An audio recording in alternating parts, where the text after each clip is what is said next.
ఆచి chicken masala. Assembly ఎన్నికలకు మరో 2 ఏళ్లు సమయం ఉండగానే ఉమ్మడి పాలమూరు జిల్లాలో రాజకీయాలు ఎప్పటి నుంచే హీటెక్కుతున్నాయా?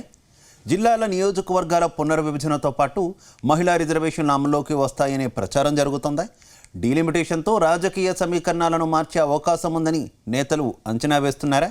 దీంతో సిట్టింగ్ ఎమ్మెల్యేల నుంచి మాజీలు ఆశావహుల వరకు ఎలాంటి పరిస్థితి వచ్చినా రాజకీయ పట్టు కోల్పోకుండా ముందస్తు వ్యూహాలకు పదును పెడుతున్నారా? Let's watch the story.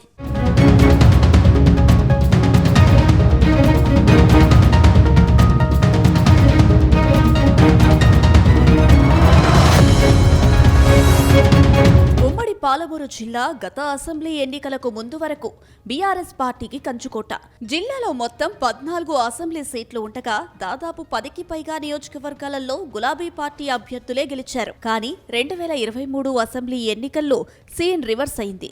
ఉమ్మడి జిల్లాలో 14 నియోజకవర్గాలలో 12 సీట్లలో కాంగ్రెస్ పార్టీ భారీ విజయాన్ని సాధించింది.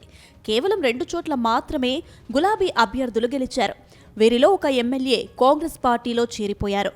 దాంతో గులాబీ పార్టీకి కేవలం 1 ఎమ్మెల్యే మాత్రమే ఉన్నారు. అయితే వచ్చే ఎన్నికలకు ఈ 2 పార్టీలు ఇప్పటి నుంచే కసరత్తు మొదలుపెట్టాయి. ముఖ్యంగా డీలిమిటేషన్ జరిగితే తమ పట్టు జారిపోకుండా నేతలు తమ కుటుంబ సభ్యులనే రంగంలోకి దింపేలా ప్రణాళికలు రచిస్తున్నట్టు ప్రచారం సాగుతుంది. ఇక వచ్చే ఎన్నికల్లోపు నియోజకవర్గాల పునర్విభజన జరిగితే మరో 4 నుంచి 5 స్థానాలు పెరిగే అవకాశం ఉందనే చర్చ రాజకీయ వర్గాల్లో జోరుగా సాగుతుంది.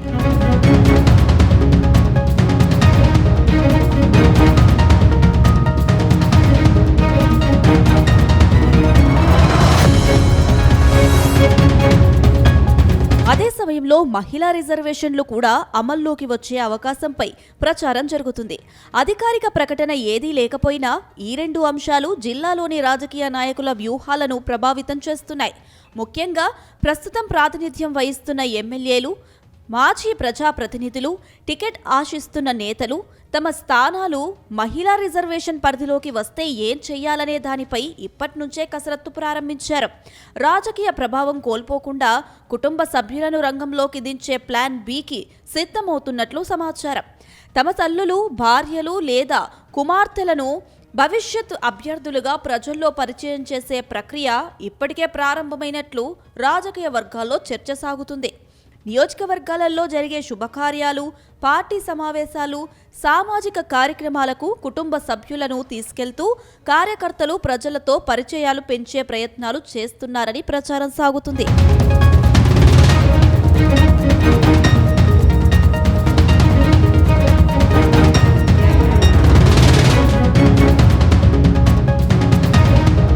మరోవైపు నియోజకవర్గాల సరిహద్దులు మారినా కొత్త ప్రాంతాల్లో కూడా తమ ప్రభావం పెంచుకునే దిశగా నేతలు అడుగులు వేస్తున్నారని ప్రచారం సాగుతుంది. కొత్తగా కలిసే గ్రామాల్లో పార్టీ క్యాడర్తో సమావేశాలు నిర్వహించడం, స్థానిక నాయకులతో సమన్వయం పెంచుకోవడం వంటి కార్యక్రమాలకు ప్రాధాన్యం ఇస్తున్నారని టాక్. కొత్త నియోజకవర్గాలు ఏర్పడితే కొత్త ఆశావాహులకు అవకాశాలు పెరుగుతాయని ఒక వర్గం భావిస్తుండగా, ప్రస్తుతం ఉన్న నేతలు మాత్రం తమ రాజకీయ భవిష్యత్తు దెబ్బతినకుండా అన్ని సమీకరణాలను ముందుగానే లెక్కగడుతున్నారు. అందుకే ఇప్పటి నుంచే ప్రత్యామ్నాయ వ్యూహాలను అమలు చేస్తున్నట్లు తెలుస్తుంది. అయితే మహిళా రిజర్వేషన్లు, నియోజకవర్గాల పునర్విభజనపై కేంద్ర ఎన్నికల సంఘం లేదా ప్రభుత్వం నుంచి ఇంకా ఎలాంటి అధికారిక ప్రకటన వెలువడలేదు. అయినప్పటికీ భవిష్యత్ రాజకీయ పరిణామాలను దృష్టిలో పెట్టుకొని ఉమ్మడి పాలమూరు జిల్లా రాజకీయాల్లో ముందస్తు కసరత్తు మాత్రం జోరుగా సాగుతుంది.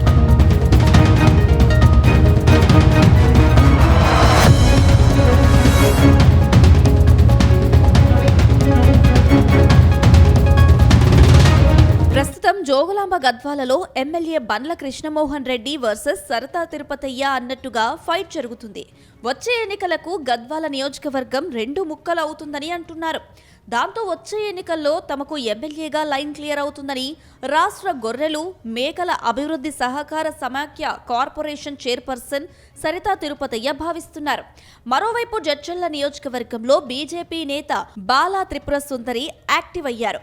ప్రస్తుతం ఆమె బీజేపీలో కొనసాగుతున్నారు. ఒకవేళ జడ్చర్ల నియోజకవర్గం మహిళలకు రిజర్వు అయితే తన అదృష్టం పరీక్షించుకునేందుకు సిద్ధమవుతున్నారు. మరోవైపు దేవరకద్రలోనూ ఎంపీ డీకే అరుణ కూతురు స్నిగ్ధారెడ్డి కూడా యాక్టివ్ అయ్యారు. ఆమె కూడా దేవరకద్ర నియోజకవర్గంలో అవకాశం దొరికితే రంగంలోకి దిగేందుకు రెడీ అవుతున్నారు. మొత్తానికి పునర్విభజన, మహిళా రిజర్వేషన్ అమలుపై స్పష్టత రాకముందే పాలమూరు రాజకీయాల్లో ప్లాన్ బి రాజకీయాలు తెరపైకి రావడం ఆసక్తికరంగా మారింది. రానున్న రోజుల్లో అధికారిక నిర్ణయాలు వెలువడితే ఈ ముందస్తు వ్యూహాలు ఏ మేరకు ఫలిస్తాయన్నది చూడాల్సి ఉందని అంటున్నారు రాజకీయ పరిశీలకులు.